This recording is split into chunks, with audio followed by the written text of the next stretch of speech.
Halo people.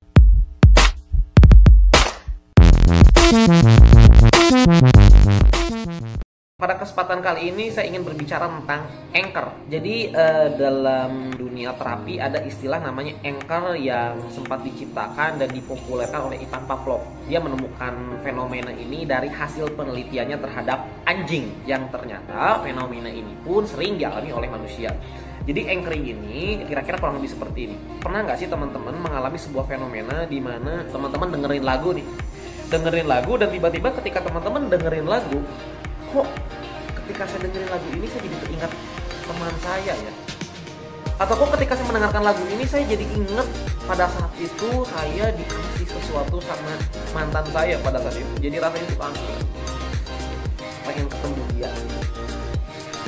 Atau mungkin pernah nggak sih teman-teman mengalami fenomena di mana teman-teman dipaksa untuk berbicara di depan publik dan tiba-tiba teman-teman geratarannya itu, tremornya itu kenceng banget tuh, groginya itu parah banget tuh grogi gitu. Dan ketika dianalisa, ternyata di masa lalu ketika SD teman-teman pernah berpidato dan teman-teman dipermalukan, baik itu oleh guru dan oleh teman-teman yang lain, dan itu teman-teman menjadi suatu hal yang membekas lah pada saat itu emosinya itu.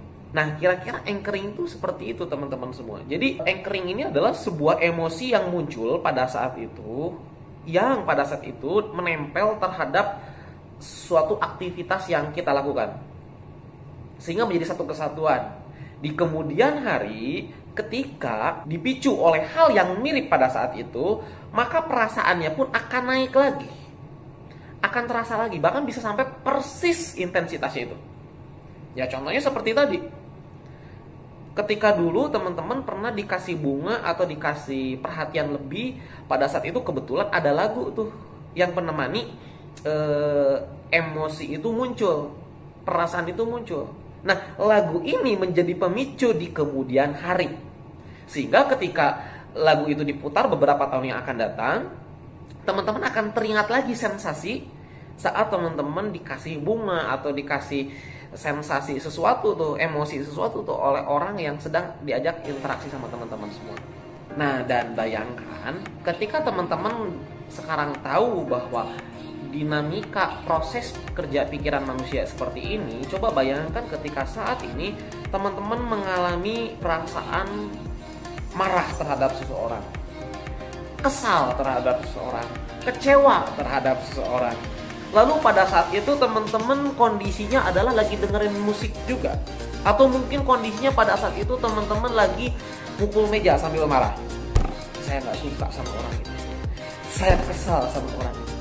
Hati-hati, jangan-jangan di masa yang akan datang ketika teman-teman melakukan hal seperti ini, gerakannya seperti ini, maka emosi itu akan muncul. Tapi bisa berbalik juga jadi hal positif. Ketika teman-teman sedang mengalami kebahagiaan, saatnya teman-teman anchor. Pavlov mengajarkan ketika kita lagi bahagia-bahagia, kita harus anchor. Cara anchornya itu kayak gimana? Kalau kita lagi bahagia, dikepalkan seperti ini, lalu kita sambil teriak, yes! Maka di kemudian hari, ketika kita lagi jenuh, lagi gelisah, kita cukup apa coba? Kita cukup kepalkan tangan kita dan kita katakan yes. Maka perasaan jenuh kita akan dikalahkan oleh semangat kita yang di masa lalu pernah kita alami. Meskipun itu tergantung juga, kalau seandainya intensitas pada saat itu kebahagiaannya cuma 50%, dan emosi kita saat ini kondisi kekecewaannya, kekesalannya adalah cuma 30%, ya nggak efek tuh anchornya. So teman-teman semua, hati-hati memainkan perasaan, karena ketika Anda memiliki sebuah perasaan, aktivitas Anda pada saat itu, jangan-jangan itu bisa jadi pemicu Anda di masa yang akan datang.